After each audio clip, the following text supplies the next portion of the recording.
Students, हम पढ़ रहे हैं the bangle seller by Sarojini Naidu. कल हमने इसकी इंट्रोडक्शन पढ़ी थी।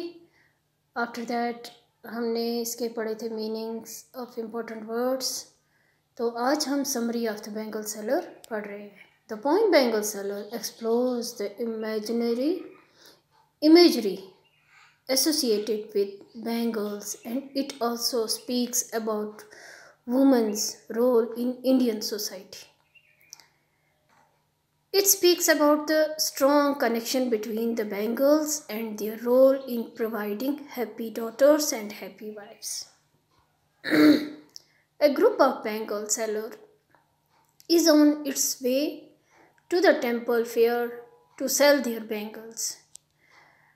A group of Bengal seller, एक ग्रुप बेंगल सेलर का अपने रास्ते पे जा रहे हैं। कहाँ पे?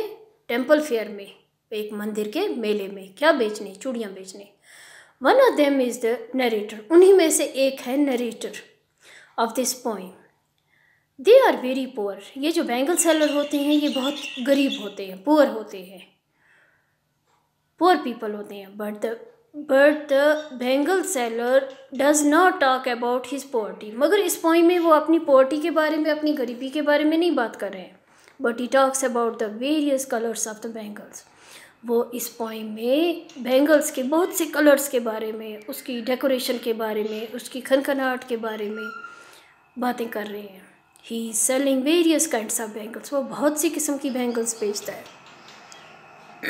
The bangles are delicate, bangles जो चूड़ियाँ होती हैं ये बहुत ही नाजुक होती हैं, बहुत रंग बिरंगी होती हैं, bright circles of light. He says that these bangles are bright and shining tokens of life. Bangle seller का कहना है कि ये जो सर्कल्स हैं, ब्राइट बेंगल्स, शाइनिंग, ये टोकन है लाइफ का। The poet repeats the word happy in for happy daughters and happy wives. Poet ने रिपीट किया है word for happy daughters and daughter and happy wives to indicate, ये बताता है कि that the daughters look forward, बेटियां जो होती हैं वो आगे की ज़िंदगी के बारे में देखती हैं, टू देयर हैप्पी मैरिज, अपनी खुशहाल शादीशुदा ज़िंदगी के बारे में सोचती हैं।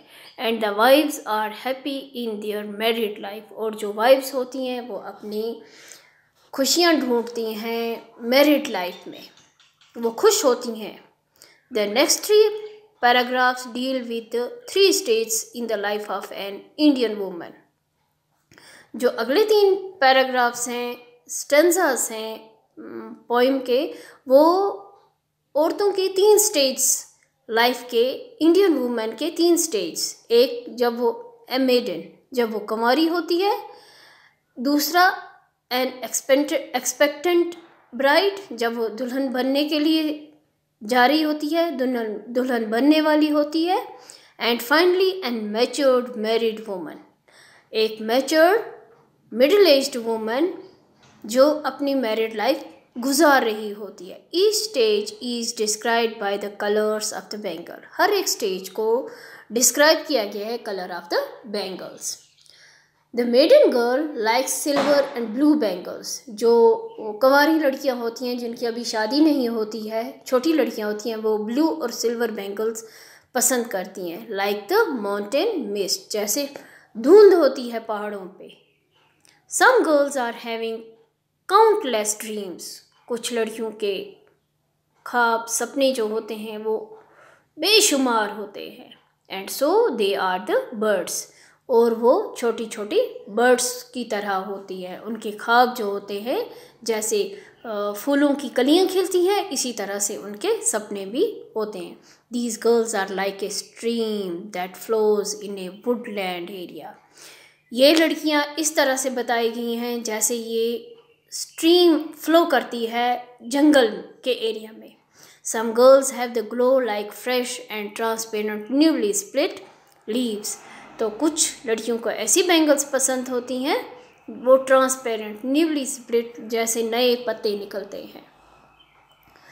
The young brides are like fields of sunlit corn, तो जो यंग जवान नई दुल्हनें होती हैं वो इस तरह से पसंद करती हैं चूड़ियाँ, जैसे सनलिट कॉर्न, मक्की के खेतों में सूरज की किरणें पड़ रही हैं। These brides are nervous about that their married life. तो ये जो इनकी शादीशुदा ज़िंदगी आने वाली होती है ये उसके बारे में नर्वस होती हैं। She also feel sad that she has to leave her parental home. तो वो ये सोच के भी उदास होती हैं कि अब उन्हें अपने पेरेंटल होम छोड़ना है। So she chooses bangles with flame like colours of her marriage fire. तो वो कलर चुनती हैं जैसे कि आग का कलर होता है। विच इज़ गोल्डन येलो, जो येलो कलर की, गोल्डन येलो कलर की चूड़ियाँ होती हैं। These colours express the desires of the heart. ये उनकी ख्वाहिशें, उनकी दिलों की ख्वाहिशें बताती हैं। The matured married lady chooses purple and gold flecked grey. जो मैच्योर औरतें होती हैं, शादीशुदा औरतें जो होती हैं वो पर्पल बैंगनी कलर और गोल्ड फ्लेक्ड ग्रे कलर की चूड़ियाँ चुनती हैं। She has passed half of her life. उसने आधी अपनी ज़िंदगी गुजार दी होती है। She has given birth to children. उसने बच्चों को भी जन्म दिया होता है। She has successfully served her family. वो बड़ी कामयाबी से अपनी फैमिली को सर्व कर रही होती है, उनके लिए काम करती है। So she wears the bangles with the colour of fulfilment. तो वो कलर चुनती है जिसमें वो फुलफिलमेंट होती है, उसकी ख्वाहिशें पूरी हुई होती हैं। And takes her rightful place by the side of her husband. और वो अपनी जगह अपने हस्बैंड के साइड के साथ चुनती है, होती है उसकी जगह। In all domestic religious rituals, जब भी उसके कोई घरेलू या कोई रिलीजियस रिचुअल्स होते हैं तो वो अपने हस्बैंड के साइड में बैठती है। Theme of the poem, this poem is a tribute to Indian women. जो ये पोइम है ये इंडियन वुमेन के लिए है। एंड देयर ब्यूटी, और उनकी खूबसूरती और उनकी ग्रेस के लिए। It is a celebration of their female character. It threads together the different states of a woman's life into the cultural wealth of India. This poem also acknowledges the part of Bengal sellers in the custom and tradition of India. Poetic devices, इस poem में दो poetic devices हैं, एक है imagery और दूसरे है simile. There is imagery, particularly visual imagery in this poem. जैसे कि some of the visual image are imagine किए हैं, जो नरेटर है उसने इमेजिन किए। टेम्पल फेयर को इमेजिन किया है, wrist, silver, blue, mountain mist, stream, leaves, fields of sunlit corn, marriage, fire, purple, gold grey, extra. ये सब इमेजरी है। इसके बाद आ जाता है smiley. A smiley is a comparison between two dissimilar things having something in common using words like a smiley is a comparison between two dissimilar things having something in common, जो उन दोनों में common है, using words like जैसे कि as if, extra example, flushed like the birds that dream from this poem. Second है, the other examples of similes from this poem are like fields of sunlit corn, like the flame of her marriage fire, like her bridal loafer. ये similes है। Thinking about the poem, questions इसके, who is the speaker in the poem? इसका answer है a bangle seller is the speaker in the poem. Second question है how are the bangles described in the first stanza of the poem and who are these bangles for. Question में पूछा गया who are the bangle seller, how are the bangle seller described in the first stanza, उसने कैसे bangle seller ने describe किया है poem में, and who are those bangles for, और ये चूड़ियाँ किसके लिए हैं। आंसर है in the first stanza the bangles are described as shining, delicate and bright. They are described as rainbow tinted circles of light and as tokens of radiant lives. These bangles are for happy daughters and happy wives. Next question is, the poet uses different smileys for the bangles. What are these? Answer, the poet compares the bangles to the mountain mist, to the flower buds, to the fields of sunlit corn, bridal offer, and to the bridal tear.